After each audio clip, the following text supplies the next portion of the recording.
আসসালামু আলাইকুম। সুপ্রভাত কিংবা শুভ অপরাহ্ন। খুব ইচ্ছে ছিল পুরান ঢাকার লালচে ইটের গল্প জানার। সে পথেই আমাদের আজকের যাত্রা। আচ্ছা, মেট্রোতে ঝুলে থাকা হাতের এই মানুষটারও তো কত ইচ্ছে আছে।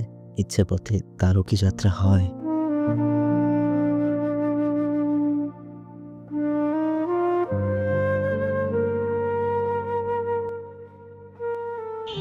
মতিঝিলের নির্বোধ যানগুলোর আত্মচিৎকারে অভ্যস্ত এক আজব জাতিকে দেখলাম। খানিক বাদে উপলব্ধি করলাম, আমিও তো তাদেরই একজন।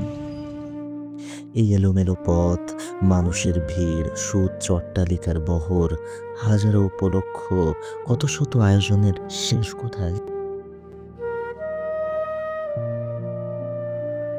এই চায়ের কাপে পেলাম প্রিয় সহচরদ্বয়কে। এই ভদ্রলোকেরাই আমার ক্ষণিকের যাত্রা সঙ্গী। শ্রী নরেন্দ্র নারায়ণ রায়চৌধুরী অনেককাল আগে খুব শখ করে এই বাগানখানা বানিয়েছিলেন। নাম রেখেছিলেন সিবিলি। বর্তমানে বলধা গার্ডেন নামে পরিচিত বাগানের এই অংশটাকে আমার এক সহচর জুরাসিক পার্কের একটি নির্দিষ্ট দৃশ্যের সাথে সাদৃশ্যপূর্ণ মনে করলেন।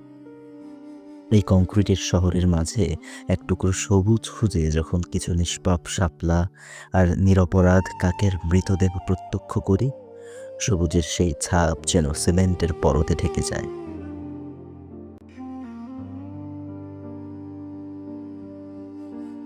ঢাকার সুপ্রাচীন বিন্ত বিবি জামে মসজিদ অতিক্রম করে দক্ষিণ সিটি কর্পোরেশনের কৃত্রিম জলাবদ্ধ প্রদর্শনী দেখে মুগ্ধ হতে উদ্যত হব যখন, তখন দেখলাম এক মহাশয়কে, যিনি না পাওয়ার অধীর অপেক্ষায় বসেছিলেন।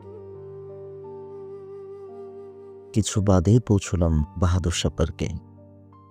পার্কে পৌঁছে মনটা কেন যেন খুব খারাপ হয়ে গেল।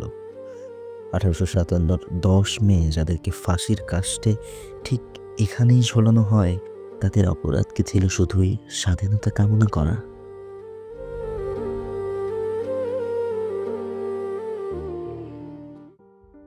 এই ছাতাটা দেখে মন ভালো হলো, কারণ এই ছাতার মতন আমাদের জীবনে একজন থাকেন। ব্যক্তিবিশেষে অবশ্য বহুজন থাকেন।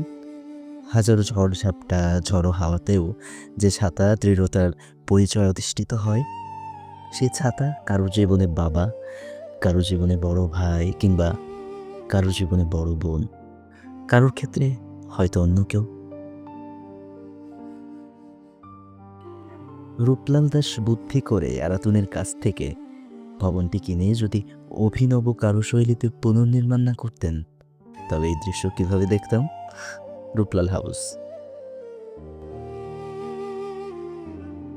রূপলাল হাউসে একসময় কতই না কোলাহল ছিল।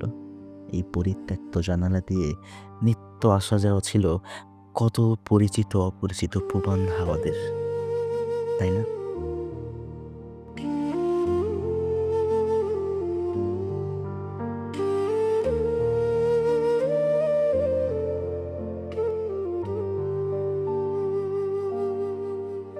নর্থব্রুক হলের সামান্য দর্শন নিয়ে বুড়িগঙ্গার পাড়ে এলাম, যেখানে নৌকা আর মানুষের গল্প শোনা যায়। নৌকা আর মানুষেরা যেখানে ভাসে কুৎসিত সলিলে। আচ্ছা, বুড়িগঙ্গার এই পানিতে মানুষের পাপ মিশে নেই তো? বাংলা বাজারের বইয়ের গন্ধ আর মানুষের ভিড় উপেক্ষা করা যায়? আমরা ছুটলাম বাংলা বাজারের অলিতে গলিতে। অবশ্য চলমান চিত্রের এ পর্যায়ে এসে কিছু দর্শকবৃন্দ অথবা তাদের অবচেতন মন বলে উঠবে, সদরঘাটের টার্মিনালে শতপ্রকারের সহস্র সংখ্যক মানুষের ভিড় ঠেলে পৌঁছলাম অসাধারণ কোথাও, আহসান মঞ্জিল।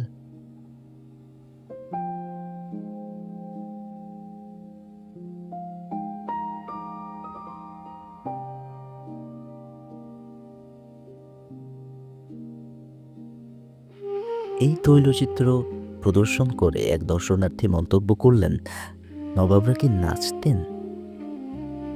মনোরঞ্জনের জন্য আড়ম্বরপূর্ণ নৃত্যশালা, নাকি দ্বীপ্রহরের মধ্যভাগে কিংবা প্রদোষপূর্ণ মুহূর্তে অবচেতন হয়ে বারান্দায় বসে নদী দেখা, কোনটা বেছে নিতেন নবাব?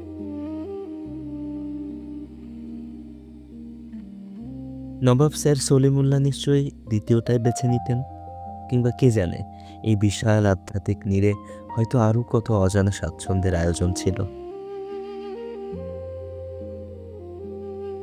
সেতুর গায়ে লিখিত অনুরোধের যথাযথ মর্যাদা রেখেছে ঢাকাবাসী। বুড়িগঙ্গার জল স্বচ্ছ নির্মল।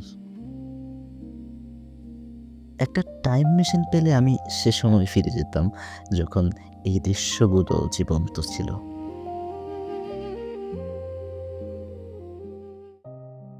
মোহাম্মদ আজম শাহের অসমাপ্ত কীর্তি, লালবাগ কেল্লা।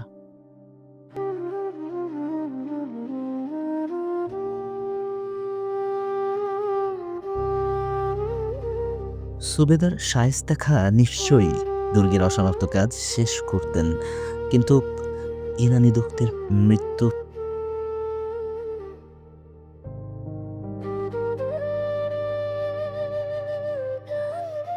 এই কুকুরছানাদের আনন্দের চেয়ে বেশি আনন্দ কার আছে?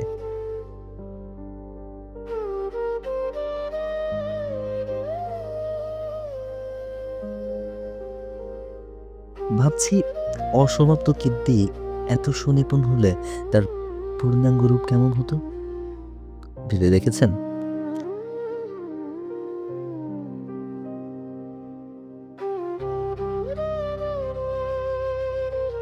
প্রায় এক সহস্রাব্দের এক অনন্য নিদর্শন, বল্লভ সেন কর্তৃক নির্মিত ঢাকেশ্বরী মন্দির।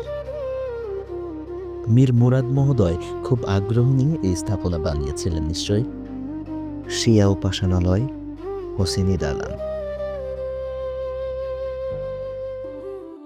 এসব ইতিহাস, ঐতিহ্য, সংস্কৃতি আমাকে খুব ভাবায়। বারবার কেবল এক পুরনো আকাঙ্ক্ষা আঁকে স্মৃতিপটে। ইস, যদি আসলে একটা টাইম মেশিন আমার থাকতো, খুব মন্দ হতো না বোধ করি। হেঁটে হেঁটে অজস্র বার হারাতাম জারাগ্রস্ত নগরীর কোনো বাঁধানো অজানা পথে।